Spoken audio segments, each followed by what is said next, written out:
예, 그 부자 실패론하고 이제 부자 철학 쪽에 하면 이제 좀 이쪽은 뭐 앞에 이제 중요한 내용들 많이 했기 때문에 이제 중복되는 건 빼고 설명해서 부자 실패는 여러 번 얘기했죠. 이제 부자가 나쁜 일 되고 타인의 선택을 강요하는 것은 죄악이다. 그러니까 여러분들이 부자 실패는 뭐냐? 금전 과도제약, 돈이 너무 많은 것이 죄악이다. 이것도 앞에 나오겠고 너무나 많은 애플런트 페일러 실패가 많죠. 심리적 실패, 물질적 실패, 사회적 실패, 육체적 실패, 뭐 심리적으로도 이렇게 우월하다고 생각하고 물질로 너무 똑같은 걸 하고 도박, 뭐 나쁜 일들이죠. 애국심은 어떠냐? 빈자와 부자 누가 더 애국심이 많을까요? 빈자와 부자 누가 더 많을까요? 빈자가 더 많습니다. 일반적으로. 부자는 자기한테 불리해되면 국가를 버립니다. 국적을. 그냥 한국에 있으면서도 버릴 수도 있습니다. 그냥. 외국 국적을 취득하고 그냥 한국에 살아 외국인으로서. 이건 정말 나쁜 일이죠. 국가를 버리는 일은 정말 나쁜 일입니다. 가난한 사람들이 공동 성향이 훨씬 더 강하죠. 같이 살려고 하는 거. 부자는 개인적인 성향이 강하고. 애국심이란 나와 국가가 동일시될 때이죠. 서울여자대학교가 만약에 위급해졌다. 우리는 어떻게 해야 됩니까? 우리는 학교를 위해서 일을 해야 돼요. 그렇죠? 대한민국이 힘들었다. 대한민국을 위해서 일을 해야 됩니다. 그렇죠? 저는 군대를 가려고 했는데 눈이 나빠가지고 합법적으로 군대를 못 갔어요. 그 바람에 제가 근 3년을 벌어가지고 전공도 바꾸고 다른 거 하다가 지금 교수가 됐는데 그래서 국가에 항상 좀 미안하다. 그 당시에 제 친구 수십 명, 수백 명에서 나만 군대를 안 갔고 전부 만기 제대했는데 군대에서 휴가 나오면 제가 밥 사주고 술 사주고 그랬죠. 미안해갖고. 우리 아들은 제가 합법적으로 유학 가서 미국 조지아에서 나서 미국 시민권자예요. 근데 군대를 가겠다 그래서 그때 정말 제가 마음속으로 고마웠고 군대 만기 제대하고 호주 유학을 갔죠. 그래도 제가 조금 아직도 좀 빚이 있지. 국가가 먼저 있고 학교가 먼저 있고 그 다음에 개인이 있는 겁니다. 애국심이 아주 중요한. 부자가 더 애국심 많아야죠. 그런데 부자는 이질적이고 빈자는 동일제. 그런데 부자들 중에서 먼저 애국심이 있는 사람들이 있어요. 소수죠. 그들은 뭐냐? 내가 가지고 있는 것이 국가에서 생겼다는 감정을 가지고 있는. 그들은 정말 일을 잘합니다. 인지니어한테도 싸웠고 그게 노블리스 오블리 주라는 개념입니다. 유럽에서 만든. 우리나라에서는 시사라는 표현도 하고 프로보노라는 표현도 이제 프랑스 쪽에서 쓰고 이제 세상을 위하는 일이 아주 중요한 일이에요. 요겁니다. 두 가지. 요거 찍으세요. 중요한 거고 여러분 시험에도 나야 되고 이런 거 중요한 문제예요.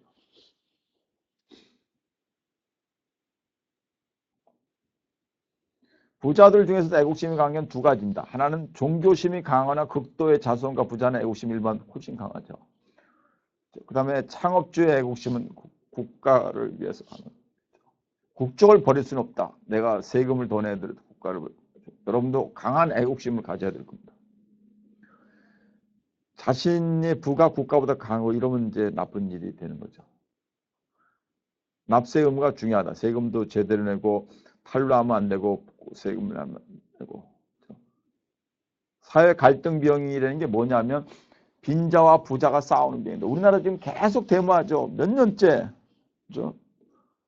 전 세계에서 우리나라가 두 번째로 지금 갈등이 심한데는데 다른 나라 우리보다 한 터키인가 거기는 민족 간의 갈등이라는데 인종.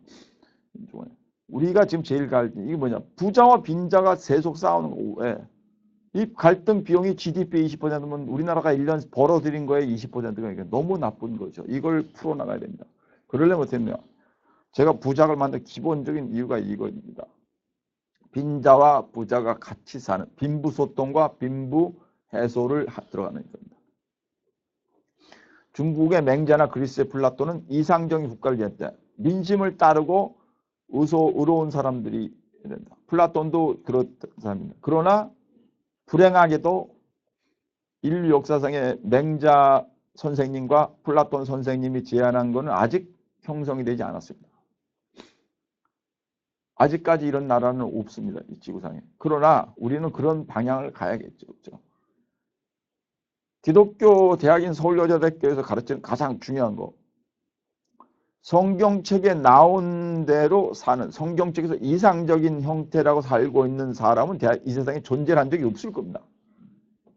우리나라 교회가 10만 개가 넘는데 그 10만 개가 넘는 교회에 있는 목사님도 그렇게 살 수는 없죠, 인간이. 성경책은 그렇게 제시를 합니다. 이렇게 살고 이렇게 살고 이렇게 살고 이렇게 살아라. 그런데 그렇게 사는 사람은 아무도 없죠.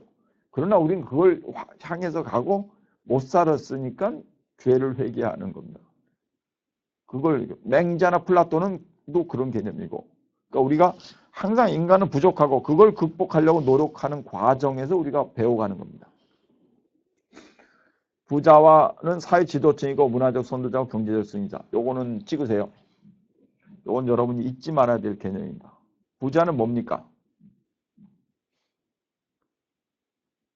사회 지도층이다. 정신적으로 사회 지도층. 물질적으로 경제적 승리자. 사회적으로 문화적 선도자. 이런 사람이 돼야 됩니다. 그러니까 부자가 범죄를 하면 안 된다는 얘기죠. 이상적인 국가로 가는 데서 가장 힘을 써야 할 사람은 부자인데 이런 층이 돼야 될 겁니다. 그렇죠? 아주 중요한 개념입니다. 그러려면 절대로 깨끗한 일만 해서 돈을 모으고 남한테 피해를 안 주면서 돈을 모으면 많이 모을 수가 없어요. 많이 모을 수가 없는 거예요. 강남역에서 만두집에서 예를 들어서 10개가 붙어 있었다. 예를 들어서 다 50평짜리 10개 붙어 있었다. 그 중에 하나가 아주 잘 돼. 그럼 어떤 일이 납니까? 나머지가 싹 힘드는 경우가 생기죠. 결국 그 사람은 자기는 정상적으로 했는지 모르지만 만두집 하나가 누구네 만두집이 잘 되는 바람에 나머지 9개가 다 힘들어졌을 수가 있어요. 8개가 힘들어질 수도 있고. 정상적으로 해도 그게 부의 논리입니다. 그 10개가 전부 다 만두집이 잘 되는 일은 없어. 왜요? 그러면 만두를 먹을 사람이 늘어야 돼, 우리나라에. 그러면 중국 사람이 와서 먹으면 중국 사람이 와서 먹으면 돼. 근데 그런 일이 계속이면 안 되지. 대한민국에 있는 모든 만두 가게를 중국 사람들이 와서 일본 사람들이 와서 만두가를 먹어줄 수 있나? 그건 안 되지, 그렇게. 그래서 물질에는 항상 제한이 있는 겁니다. 물질은 제한이 있다. 우리나라는 미래의 부자 국가가 될 수 있다고 생각을 하고 있습니다. 아주 중요한 일입니다. 중산층은 확대. 올해 듣고 싶은 뉴스 가장 중산층 확대 빈부격차 해소. 제가 지금 주장하는 것과 동일한 거죠. 우리 부자학은 중산층을 확대를 합니다. 중산층을 어떻게 했나? 그러면 여러분 제가 이제 현실적인 걸 이제 제안하겠습니다. 우리 학생들한테. 제가 우리 학생들이 부모님한테 받는 용돈이 얼마인지를 대충 아는데 여러분 들으세요. 일단 되도록이면 그 용돈은 쓰지 마십시오. 부모님이 주는 용돈은 적금을 드세요. 부모님의 피땀이야. 할 수 없을 경우에는 절반은 써. 절반은 적금 들고 절반은 그 나머지 절반은 뭐하냐. 모아뒀다가 나중에 부모님이 힘들 때 좀 도와줘도 돼. 제 딸이 한 알바를 몇 달을 했던 적이 있는데 계속 돈을 많이 벌 때 나 부자다 그러더라고. 그래서 모아가지고 유학 간 오빠한테 30만 원을 붙인 적이 있어요. 우리 집사람이 좀 아껴 쓰라니까 왜? 너도 영국 유학 갈 때 써야지. 그러니까 좀 아끼기도 한 것 같아요. 저는 우리 딸이 서울여대 학생들하고 동일한 나이가 됐을 때 동일한 용돈을 줬습니다. 똑같이. 그리고 여러분도 부모님이 주는 돈 중에 상당수는 아끼고 조금은 쓰고 나머지는 여러분이 알바를 해. 알바랑 인턴을. 부끄러운 게 아니라 말 2가지고 3가지고 절대로. 그렇죠? 발렌베리 가면은 돈이 많아도 자녀들을 대학교 가면 등록금을 하나도 안 줬다 이게. 그럼 알바를 해. 거기서 세상을 배워. 알바 하나에서는 용돈 쓰고 알바 2번째 가지로 좀 적금을 들던지 그리고 세상을 살아요. 그렇죠? 벌어가면서. 그리고 세상을 그러고 나서 대학을 졸업하고 중견기업에 취업해서 좀 모으고 그리고 집을 사. 그리고 편안하게 자녀도 있고 그렇게 살면 여러분이 부자. 그러면서 여러분이 남한테 피해를 끼치지 않고 기회가 되면 서울여자대학교 후배를 위해서 발전기금도 내고 아셨습니까? 그 과정을 통해서 여러분이 배워가는 것이는 여러분이 그리고 세상이 발전하고 그게 중요한 개념입니다. 부자처럼 탐욕이 분단의 근원이라 했죠. 그러니까 제가 지금 얘기한 대로 부자들이 왜 빈부를 못하나. 탐욕이 우리나라에서 상당히 많은 재산을 가지고 있는 부자가 그 재산을 그 동네 사람들 싹 나눠줘 보세요. 그리고 자기도 그 중에 하나로 10,000분의 1로 살아. 정말 존경을 받죠. 평생을. 그렇죠? 그 사람이 가족이 있을 경우는 그렇게 못하지. 가족한테 물려줘야 돼. 근데 만약 혼자면 어떻게 하겠어? 어차피 내야 돼. 내가 죽을 때 되면 내가 누워가지고 백혈병이든 뭐가 되면 그죠? 나 혼자단 말이에요.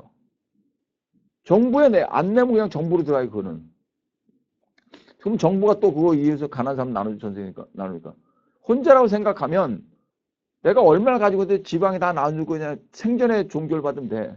근데 가족이 있기 때문에 그럼 가족을 해. 근데 가족이 충분하게 쓸 것 같으면 그 이상은 필요가 없는 거란 말이죠. 제가 양복이 한 7, 8개인지 한 10개쯤 돼. 정장이 한 꽤 있고. 정장은 거의 안 입어요. 저는 뭐 학교 다닐 때 거의 안 입고. 가끔 뭐 어디 뭐 중요한 일이 1년에 몇 번 있어. 그때도 정장 잘 안 입어요. 정장 있어서 불편하고. 네? 가끔 보면 제가 어디서 재벌이나 이런 데서 가끔 요청이 와요. 뭐 교수님 어디 가서 우리 그룹의 연수원이 어디에 있는데 지방에 있는데 차로 보내주게 된다. 그럼 우리 학교 앞으로 차가 와요. 그럼 저는 학교에 올 때는 내 차를 가지고 오고 차 세워놓고 주차장에 그 서울대 정문 앞에서 차를 타고 몇 시간 가요. 그다음 거기서 특강하고 또 자고 그 차로 다시 오고. 그때도 정장 잘 안 입어. 그러니까 내가 양복이 필요가 없는 거 왜? 나는 단상에 올라가지 않아. 서울여자대학교 학생 2명이서 서울여자대 경영학과 학생 2명이 2014년 가을 행사에서 사회를 봤어요. 그 학생들은 뭐 해고 왔어. 근데 고맙다고 그러고 뭐 밥도 사주고 그래서. 저는 단상에 안 올라갔어요. 올라갈 때도 있었지만 안 올랐는데. 양복이 별로 필요 없죠. 그럼 근데 내가 양복을 50개를 사야 되냐? 그건 탐욕이라면 탐욕. 그러니까 탐욕이 문제입니다. 경주체부잣집 요거 6줄 외우세요. 시험 문제입니다. 이거.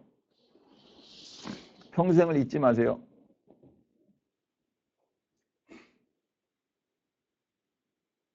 진사 이상의 버스를 하지 말라. 근데 요새 그 경주 셰비다 댁에 자녀 중에 한 분이 판사가 됐대. 10번 시험 봐갖고. 그래서 그 집안에서 좀 어겼다 그랬는데 뭐 그 이상은 하지 않고. 만석 이상의 재산을 모으지 말라. 흉년엔 땅을 늘리지 말라. 사방 백리가 굶지 말라. 과객을 후하게 대접하라. 주번에 굶어주는 사람이 없게 하라. 며느리는 사치하지 말라. 아주 중요한 겁니다. 독일 먹고 가면 가문 이익보다 기업 가치를 우선하라. 수익을 회사에 재투자하라. 가문의 후손 중에서 경영에는 최소로 참가하라. 아주 중요한 가문입니다. 스웨덴 발렌베리 가문 가문이 소유한 기업들을 독립경영시켜라. 노조와 협조하라. 자손들은 알아서 대학을 나오고 군대를 다녀와라. 알아서 대학을 나와라. 꽤 있고 존경받는 부자 집안에서도 자녀들에게 대학 등록금을 잘 안 대주는 경우가 있어요. 그냥 할 거라고. 제가 아는 회장도 잘 안 대주고. 물론 그것이 훈련 과정이 너무 안 돼서 힘들 수 있으니까 제가 얘기하는 건 여러분 보고 부모님의 등록금을 받지 말라는 것이 아니고 그 생각을 가지고 있으려는 제가 그랬죠. 용돈 부모님 주시면 뭐 여유가 있으면 여러분이 뭐 알바도 하고 여유가 있으면 그 용돈 다 모아놨다가 집에 무슨 일이 있을 때 그때 정말로 깜짝 놀랄 겁니다. 그렇죠? 그런 생각을 가지고 있으려는 얘기입니다. 나쁜 부자 여기 지금은 이제 좋은 부자로 되죠. 록펠러. 로스차일드 암구랑입니다. 정말로 돈 많이 떼먹고 책에 자세하게 나와 있다. 벤더빌트도 주가 조작을 했죠. 메디치도 가문에서 교황을 배출했죠. 선악 후선설 이게 진짜 핵심입니다. 적으세요 학생들. 선악 후선설 앞에 제가 설명했죠. 여러분 나왔죠. 물질을 많이 모으는 과정은 악해질 수 있고 후에는 선해질 수도 있다. 부자는 3가지 유형의 지도자가 되야 된다. 여기 겁니다. 요겁니다. 물질이 많은 사람들은 요 3가지를 항상 이게 뭐냐? 부자학적 부자의 정의가 뭡니까? 부자란 정신적으로 자신이 하고 싶은 일을 하고 물질적으로 그 일을 할 수 있는 정도의 여유가 있고 사회적으로 그 일을 통해서 인정을 받는 사람. 그게 이겁니다. 문화적 지도자, 경제적 지도자, 사회적 지도자. Affluent philosophy and affluent behavior. Relationship between affluent philosophy and affluent behavior. 그게 뭡니까? 자선 부자 철학과 부자 행동의 관계. 내적 지압과 절대적 부의 이게 뭐냐? 자기가 가지고 있는 걸 내부적으로만 내가 쇼업을 하지 말라. 쇼업이 뭐니까 이게 보여주려고 자꾸 그런 거 하지 말라는 얘기다. 내부적으로 내가 그냥 내적으로 이렇게 한다 이런 걸 해야지 자꾸 남한테 보여주려고 사치를 하는 건 그렇게 중요한 일이 아니라고 합니다. 내적으로 진짜 그 명품을 좋아하는 어느 여자분을 아는데 명품을 사가지고 신문에 둘둘 말아가지고 나요 백화점 사가지고 남한테 그렇게 그거 산다는 거 보여주기 싫어가지고 그리고 집에 와서 자기 혼자서 명품을 입어보고 혼자서 문 잠그고 그 왔다 갔다 패션쇼에 자기 혼자서 그냥 속옷 입고 왔다 갔다 하고 정말 이 옷이 좋다. 내 쪽은 이제 그렇게 살아요. 제가 가장 좋을 때 뭔지 압니까? 책 하나 새로운 책을 쓰고 혼자서 아무도 없는 데 가서 제가 혼자 가는 음식점이 또 있는데 내가 누군지도 몰라 그냥 혼자 가서 많이도 안 시켜 하나 중국집에 하나 있었는데 그건 뭐예요? 양잔피 작은 거 하나 시키고 소주 하나 딱 시켜요. 그리고 그게 먹어. 그리고 제가 신문 볼 때나 생각을 해 한 2시간 동안 그냥. 그 양잔피 잡채 하나를 먹고 소주 한 병 먹고 8잔이 나오는 걸 내가 한 잔을 한 3번씩 나눠 보니까 20몇 번을 마신 거야. 소주 한 병 24번을 마셔. 조금씩. 그리고 내가 정말 좋은 생각을 했다. Relationship between affluent philosophy and affluent behavior. 부자들의 철학과 부자들의 행동의 관계를 내가 이렇게 파악을 해서 내가 부자 시민 행동이라는 개념을 제안했다. 부자 시민 행동 이 사람이 있네 없지. 그리고 나만 알면 돼. 그거 누가 뭐 생겼지. 제가 부자책 쓴 부자 원론에 보면 현실 부자학도 그러지만 부자 원론, 부자 이론서에 보면 인용이 없습니다. 인용이 뭡니까? 조선일보에 나온 거, 어느 교수가 얘기한 거, 독일의 쾰른대학교 교수가 얘기하고 이런 거에 인용이요. 근데 저는 인용을 안 해. 왜? 다 내가 만들었다 때문에. 언제부터 그렇겠냐? 성경책을 읽으니까 인용이 없어. 성경책에. 성경책에 뭐랍니까? 이삭은 이스라엘은 아브라함은 룻인가? 요셉은 그렇게 나와 그냥요. 이랬다.